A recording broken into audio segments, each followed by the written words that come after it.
as I mentioned earlier, that INSPIRIT 2024 is actually a very interestingly and well curated event put together. The reason is because the morning is always focusing on the conference. They're always thought provoking sessions, and of course later on it turns into a walk around tasting, with the finale being the Ambrosia Awards 2024. But now I would like to obviously call upon Mr. Vijay Rekhi, the founder and chairman of Vizanar Advisors, to deliver the keynote address. I'm sure that for most of us in this room, he really does not require an introduction. But as you know, that he's also the former president and managing director of USL, which is United Spirits Limited. His topic obviously is going to be about the evolving Indian spirits industry from a perspective of then and now. Please, Mr. Rekhi.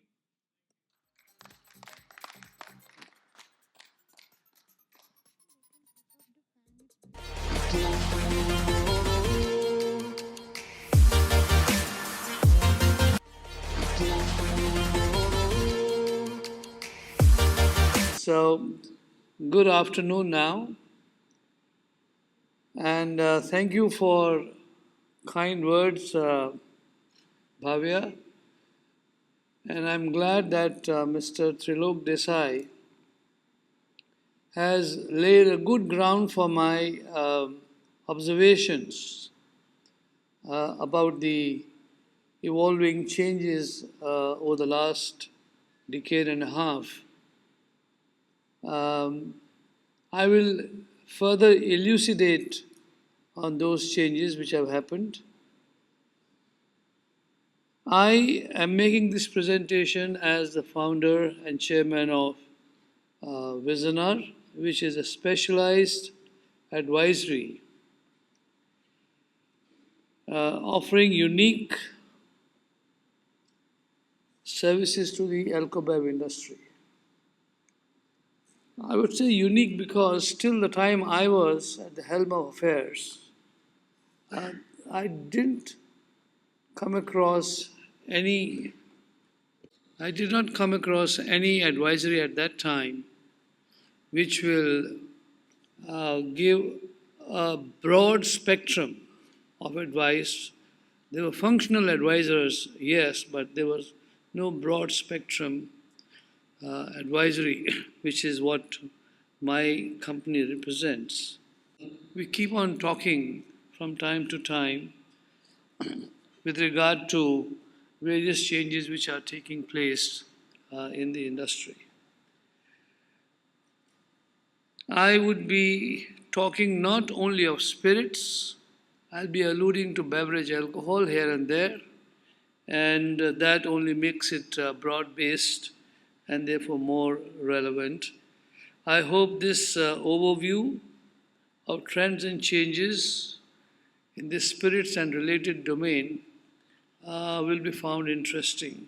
Is this an evolutionary process or is it a revolution in the making? Well, please discern it for yourself after the presentation. In the process of evolution, I think you'll all agree, evolution is unstoppable in any domain. Be it with the world, you see colonies giving way to nations and nations coming together. So the world has been evolving over time.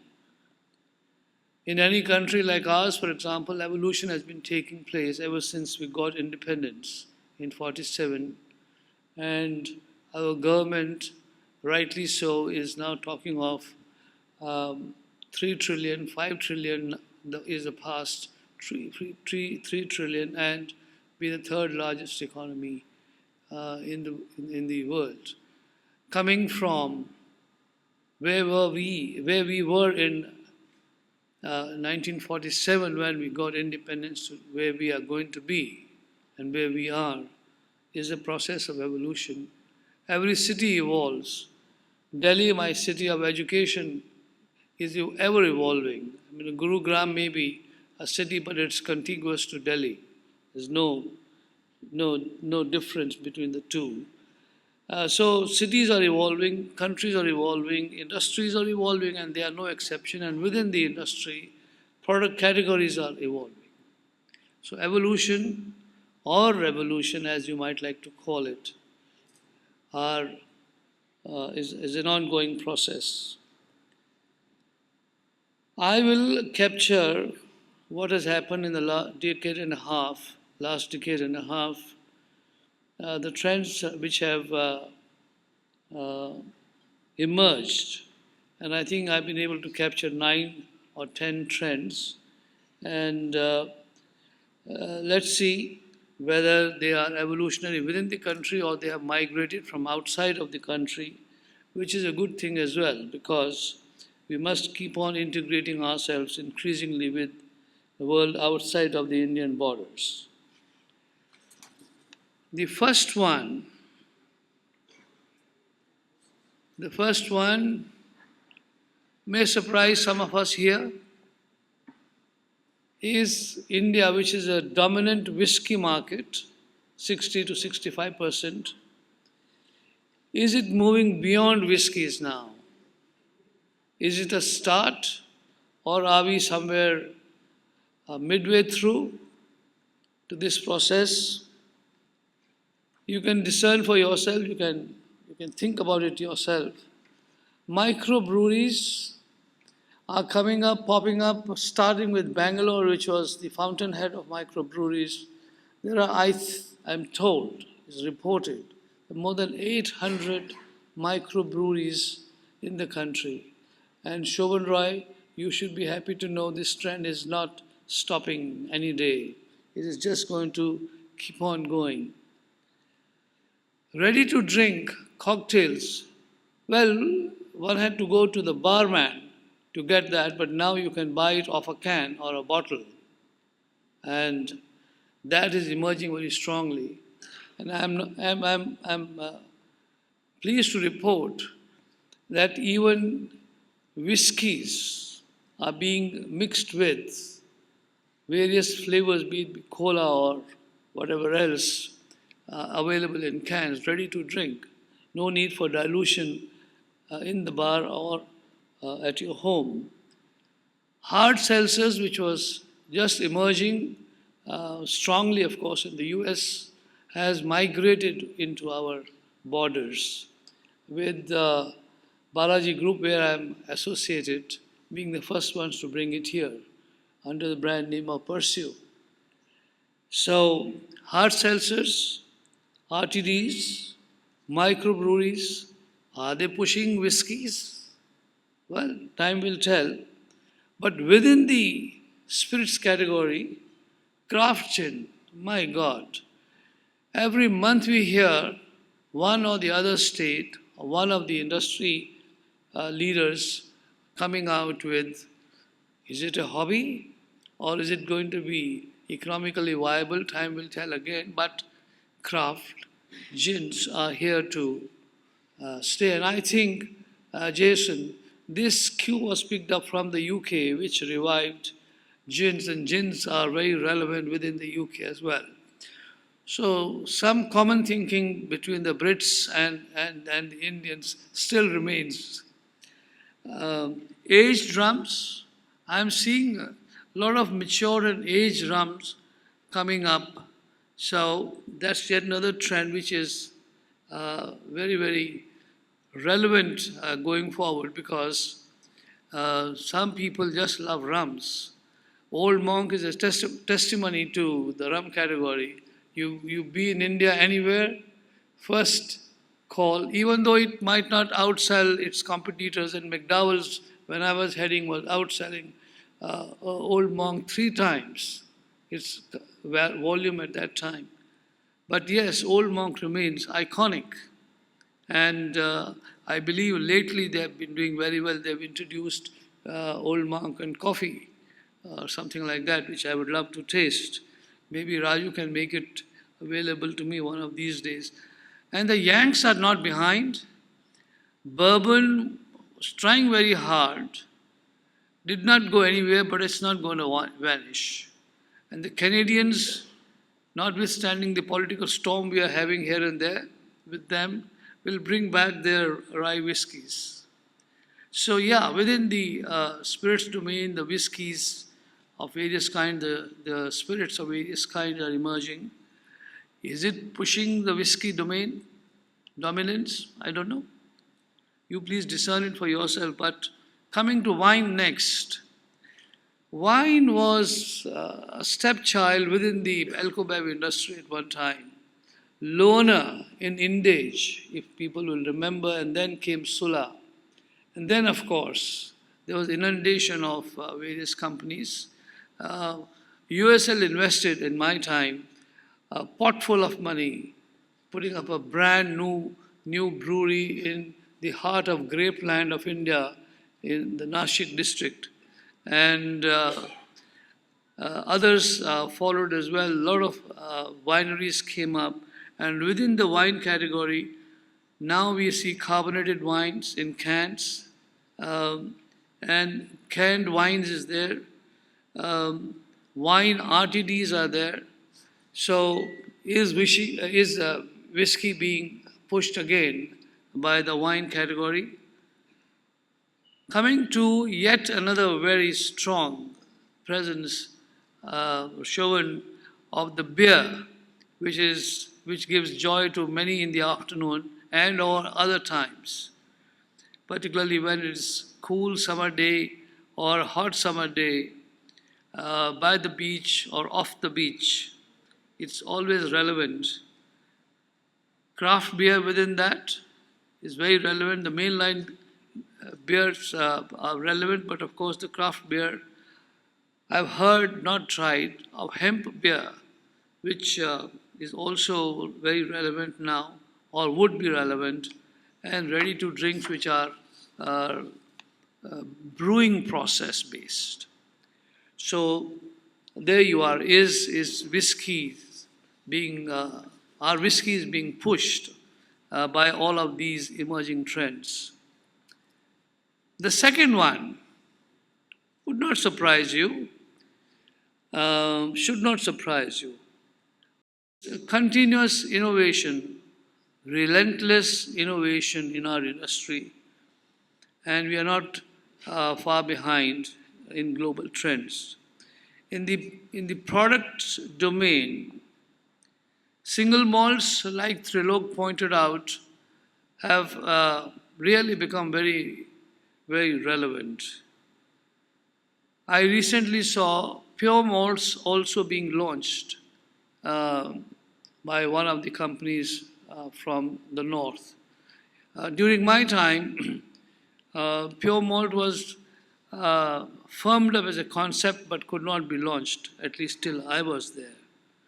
And now McDowell's single malt is likely to be revived again, which was the first one in the country at that time. A lot of regional premium brands are also relevant now. In the packaging domain, while USL brought a revolution of Tetra Pak, spirits in Tetra Pak was strange, uttering even to the makers of Tetra Pak packaging.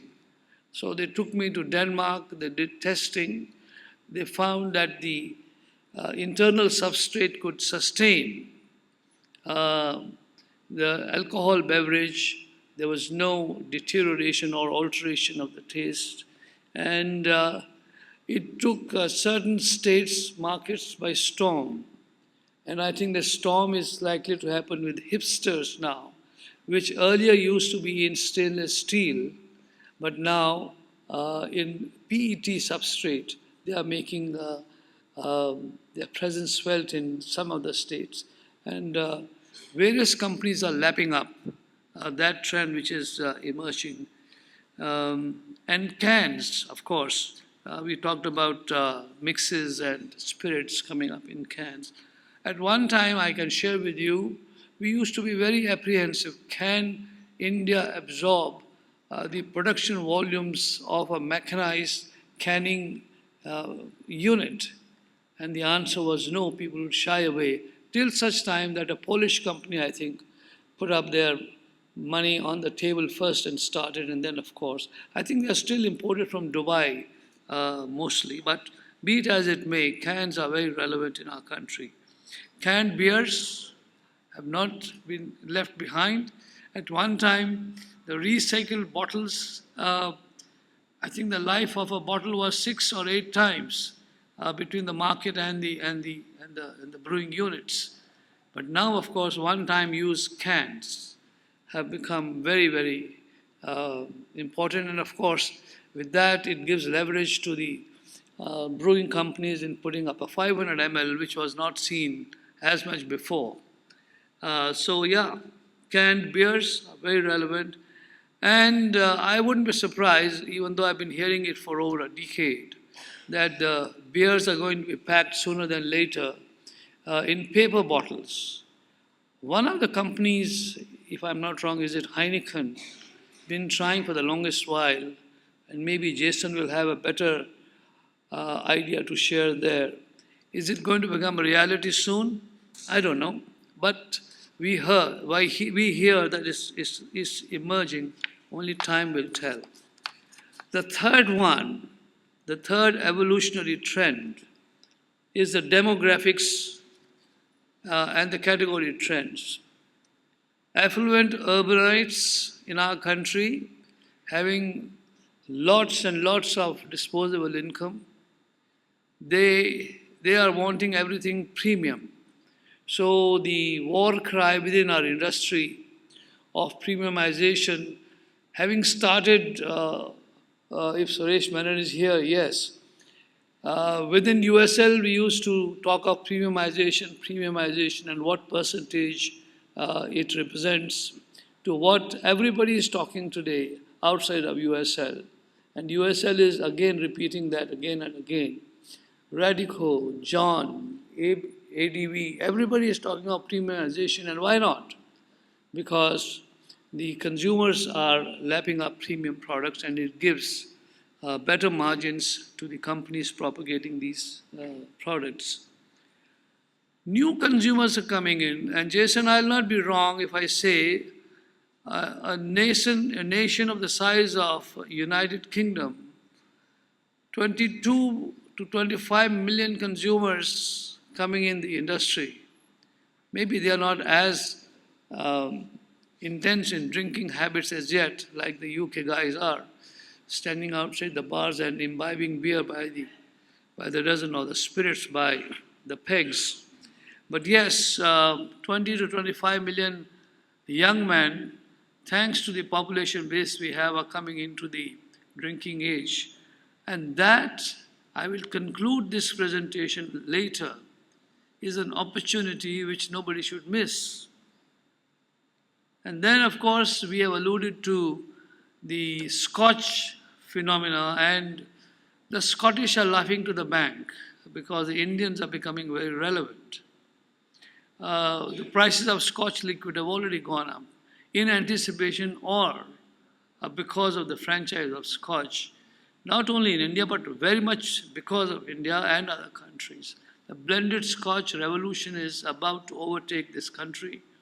If the FTA is signed by the Indian ethnicity Prime Minister of the UK at this moment and our current Prime Minister, it has been in the making for the longest while, but I think why it is stuck up, you can find out the secret for yourself, but it will happen. And then Scotch will really push the Indian-made foreign liquors into the corner, or will the Indian outsmart Scottish whiskey? We don't know, but time will tell. But yes, single malts, you've seen 25 of them already. And they're giving a chase to the Scottish and Irish and Japanese single malts, having outsold those this year according to the newspaper reports, even though it is by a small margin. But yes, and they are being relevant, they are being appreciated and are very relevant as per the industry and the blend masters or the taste masters. Craft gins we have talked about. So this is yet another trend. The fourth one is the so-called gender equality, and the young lady sitting in the front row will be happy. Women are increasingly taking leadership roles in our country, starting with the biggest company, or the company I debated, United Spirits, now led by Hina Nagaraj, who is from the same institute as I was, IIM Ahmedabad, but I haven't had the pleasure of meeting her as yet. But that apart, she is heading USL.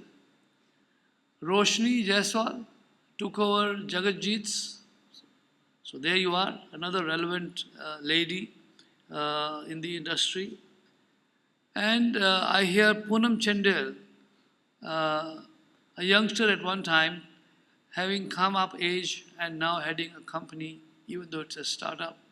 She is very prominent in LinkedIn and keeps on writing lots of things. More women are relevant in the middle management areas of the industry. They are influencers, key influencers on the social media platforms, very, very relevant. And then, of course, in marketing, sales, and legal domains, they were already there in the legal side, but yes, now in other domains as well, within the middle management or the or little above that. The next one shouldn't surprise anybody. The leading company of this country was acquired by Diageo. Of course, after I demitted the office. They were vying during my time but never made any headway. But then things happened, whatever happened. That is the fifth trend. Multinationals are acquiring or taking stake in the Indian spirits or Alcobev industry. Diageo being one of them. They are also acquiring smaller companies like Now Spirits. I think they are manufacturers of Hapsa. They have taken 28 or 25% stake in that. Greater than Gin. Sazerac, which made a strategic investment initially with John, have now been fully acquired as yesterday's news. Somebody is confirming it here. Heineken, which also took a strategic stake in United Breweries, has now a majority. They don't have absolute majority, but they have good enough majority to call the shots. Of course, earliest one was when Germany Distilleries was acquired, one of their units of Jairaj was acquired by Bacardi. That was early, and Bacardi had come to United Spirits at that time, and we were reluctant to give them any space, but Jairaj did. So yeah, so acquisitions and or taking stake in the beverage alcohol industry is yet another trend. The sixth one is what we have alluded to, premiumization, focused first, as I said, started by United Spirits internally, inspired to some extent by Windy Banga, utterance of power brands within United Spirits, within Levers. And he had identified 7 brands within Levers, which are the power brands driving profits and volumes. Likewise, United Spirits had a clutch of brands, which they called the premium brands, and they were both drivers of volume as well as profits, but more profit than volume, of course. And now, of course, everybody's singing a song of premiumization for obvious reasons we've talked about. Diageo, Radico, Pernod, Beam, Bacardi, John, ABD, and maybe others as well. And the startups are not behind. Balaji Group have launched premium products. Global Spirits have launched, I helped them, of course, premium spirits. Goa's Kadamba, I just heard, have launched single malt. That's in the premium category. Piccadilly's noise-making Indri is relevant. Gyanchand by Divans. I mean, Divans, who used to be supplier of only malt, are now suddenly a single malt producer, a premium category. And The growth is keeping the hopes of all of these premium products companies to keep to push on the pedal. Craft gins giving impetus as well. Matured, aged rums, as we alluded to, RTDs, etc., growing at 40% or more. So, yet another trend to capture and to remember, and please use it effectively in your businesses if you are in any of these. The seventh one, craft gins we talked about, they're 25 or more, matured and aged rums, blended bourbons or rye whiskies. Will they come up again?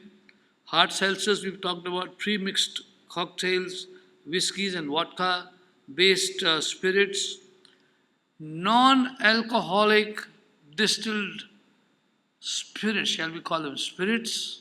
I don't know, but that's the nomenclature being used currently. Tanqueray gin is likely to be non-alcoholic gin sooner than later. This is what I hear. Within our country, sober whiskey, non-alcoholic gin and rum, I have to taste it still, but this is what the published reports say is available. And Diageo Seedlip is available on Amazon. Please go and buy it if you are so keen on having the taste of distilled spirit. It's available on Amazon. Non-alcoholic beer was always there. I remember having gone to Saudi Arabia where only non-alcoholic beer was available, and we used to put apple cider in there in the hope that it'll ferment and we'll get some kick out of that beer, but that never happened. But that's it was relevant then, it's relevant even now. The next one, and I'm putting a little speed in my presentation, the eighth one is the increasing acceptance of Indian products within India and outside of India. Grain-based whiskies are produced by most of the producers now. The molasses-based whiskies are passé, lower end of the category. So in the developed world, Indian whiskies would be frowned upon. They would say you are selling rum, but you're calling it whiskey. Call it Indian spirit, which we Indians were reluctant to. But now it's grain-based spirit and mixed products are increasingly accepted. Indian single malts we talked about are increasingly accepted. They are outselling the imported products. 3.5 lakhs cases sold as per Times of India. 53% of the single malt sold till recently. So increased acceptance of Indian products within and outside of our country. So that is yet another trend, so which means what? That you can export more and more and earn some needed foreign exchange for the country. The last but not the least, the ninth trend is the fast changing regulatory framework. All states want more and more out of alcohol. And why not? Because the tussle between the federal government, the central government as we call, and the state governments, the only control the states have got are on property taxes and beverage alcohol and I think gasoline taxes as well. Yeah. So they want to squeeze the lemon as much as possible, so they are mopping up more and more from beverage alcohol. Karnataka is a recent example, and I'm sure other states will follow. And then lifting of prohibition in Trilok Desai's state, the Gujarat, if I may call it, Gift City, and for relevant reasons, for very correct reasons, has relaxed but also within the Gujarat administration, they are not as reluctant to give permits for consumption of alcohol within the state. And I can't say this in the official channel, but then alcohol is always available in Gujarat, whichever way you want it. That's for the political class to decide whether they want to stop it or they want to lift prohibition altogether from Gujarat, because alcohol is not absent in Gujarat. Maybe beers are difficult to come by, Shobhan, but spirits are definitely available. Manipur, after 50 years, has just lifted the prohibition. Small state, but yeah, important. So what does this bring us to? Opportunities, opportunities, and more opportunities. It is speculated or estimated, if speculation is not what people would like to hear, the industry is going to double in dollar value in the next 10 years. And that's putting smile in the front benches here as well. From 53 billion estimated revenues, dollars, to $110 billion expected in the next decade is an opportunity nobody should miss. Opportunities galore is what I would conclude with. Is it a good time to launch new products, new entrepreneurs, existing companies? I'll give you some examples. These are the clients we've helped. These are some of the clients we have helped. Yeah. Tilak Distillery was my first advisory. They are now coming out with some new products. William Grants brought in grants. Well, I helped them to decide on the brand name. Ajay Devgan Films were evaluating. All actors want to get into alcohol domain. Some are good opportunity as well. Grayson's, a roaring success, present in four, 5 states in the south of India, having sold 10 million cases in a short period of 2 to 3 years, 1,000 crores of rupees. This is not a small turnover to have. A roaring success again, and I have another client sitting here in Shashi, Jaiveru, just started Gold Bond for them, and then they have just started to put their products in selected markets. Chandigarh Distilleries was helped by me, South Seas have been helped by me, and many others. This is the brand portfolio of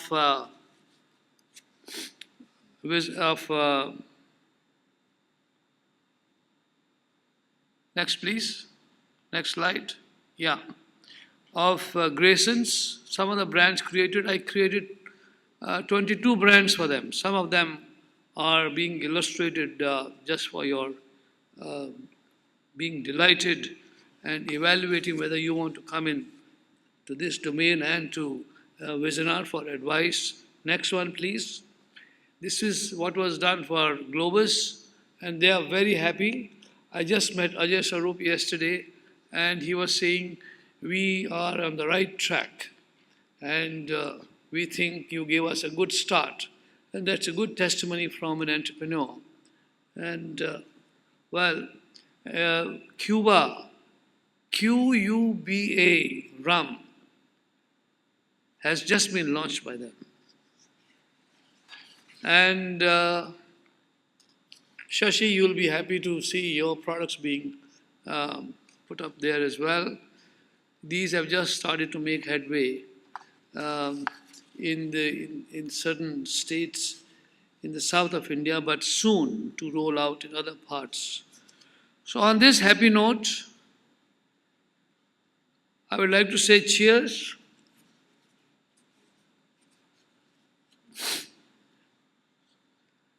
And invite the enlightened audience by now, and even before, I would dare say, for any questions they may have. US is acquiring. So why the reluctance? Why the reluctance Yeah. of MNCs Yeah, to acquire? yeah. You want to find out the reasons for yourself? From you, like, because you are heading US. Well, I think MNCs are looking for squeaky clean companies.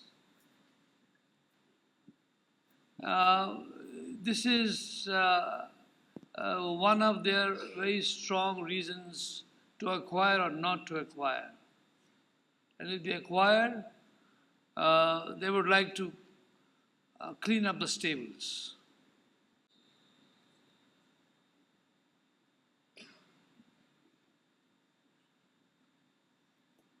That's a short and simple but incisive answer.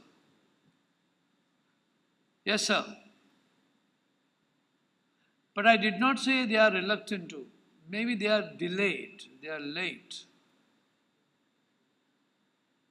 And they're always looking for entrepreneurs who are willing to sell their wares. Everybody is not. And I can tell you for a very strong reason, because this land provides, going forward, great opportunity, where, if I dare say, the Indian entrepreneurs need to make investments in innovation, increasing in R&D, in modernizing their backyards. And some of the companies, I think Pernod Ricard was the first company to have started the modernization process within their distilleries. Of course, breweries were always ahead, but they have also started now to modernize their machinery. Can you believe in Russia I saw a distillery which was completely stainless steel. 704 is the food grade. A distillery. Breweries, of course, have to comply with that. So Indians also have to open their purse instead of purse for relevant investment, not in the toy boys.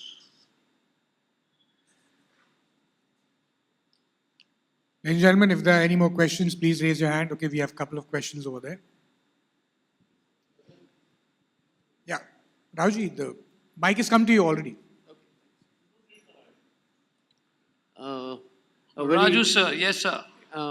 Good afternoon, everyone. I am Raju Wazirani. Those who may not be knowing me, I advise Amrut and IGL. I had a long stint with Radico Khaitan. There is no question that just to mention that those who do not know Mr. Vijay Rekhi, as he said in his presentation, has studied from our prestigious Delhi School of Economics and also was among the first batch people of IIM Ahmedabad.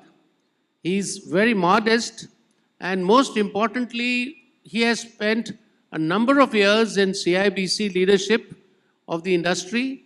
And the biggest virtue of this gentleman is he saw beyond his company, that is USL, which became 125 million and world #1 company, but he always stood by the industry and not only his company. So much so that while I have never worked under him, he has had a lot of influence on our mind, people like us in the mind, like Suresh Menon, who also is my school friend, or so many other people, Mr. Shovan Roy. The best point about Mr. Vijay Rekhi is he does not believe in one-upmanship. Most of corporate leaders generally try to overtake others, rightly, wrongly. This gentleman always goes by the rule book, number one. Number two, he always stands by the correct method. Correct means authentic. I can talk more, this is not the occasion. We must give him we must stand up and respect the gentleman who has personally come all the way from Bangalore to Delhi, and we are extremely thankful to you, sir. Thank you. Thank you, very kind of you, but this wasn't a solicited testimony, but it has come from the heart of Raju, who's very kind, and appreciate your testimonial in front of everybody. Uh, Yeah, if there are just no one other last question, questions, Mr. Rekhi. Aditya, please. Good afternoon, sir. Firstly, it's a pleasure to hear you speak as always. Uh, Sir, since you've done, I think, over 100+ brands over your long and glorious tenure with USL and before that, I had a rather odd question to ask you. If we take aside the, can you please stand up? sorry, sir, yeah.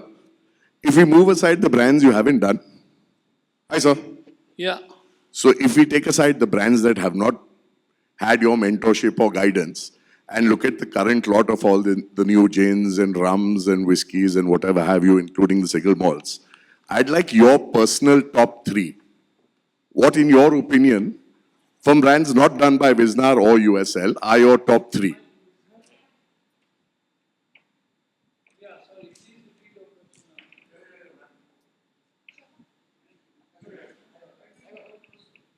Sorry, the lights are blinding. So, sir, simple question. I was saying, since you've done over hundreds and hundreds of brands across your long and glorious career, what would be your three favorite brands not done by you in terms of visual appeal, design, spirit, liquid? What are the three Indian brands that would appeal to you, not done by Mr. Vijay Rekhi? Well, I think Old Monk. Yeah. I haven't done anything for Amrut distilleries, even though I knew Mr. Jagdale very well. Codes, I haven't touched them. USL was my domain at one time, and I did all that I had to do. Now in the advisory, the new course, they take my help.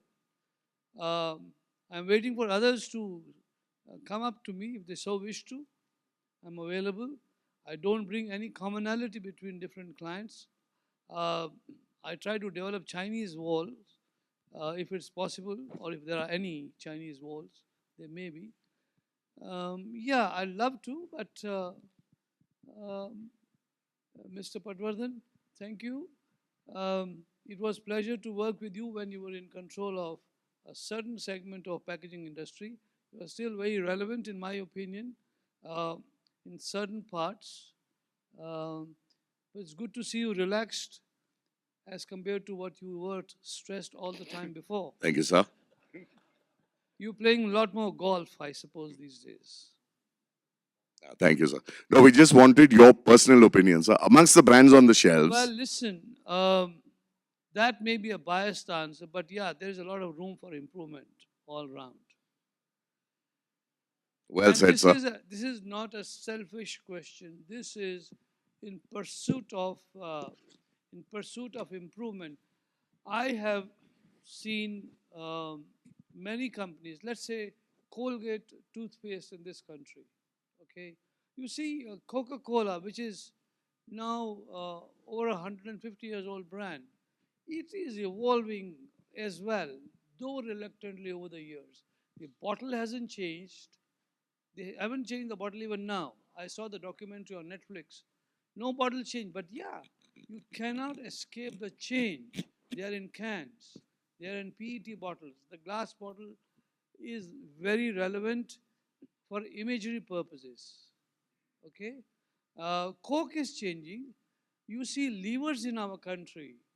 Every 3 years, their brands get a makeover. So, do brands need a makeover other than what may have come, or what may have come under my eye or my touch? Yeah, sure. And I believe the consumer evolves, the brands have to evolve, their packaging has to evolve. You can go on and on, but yeah, that's what it is.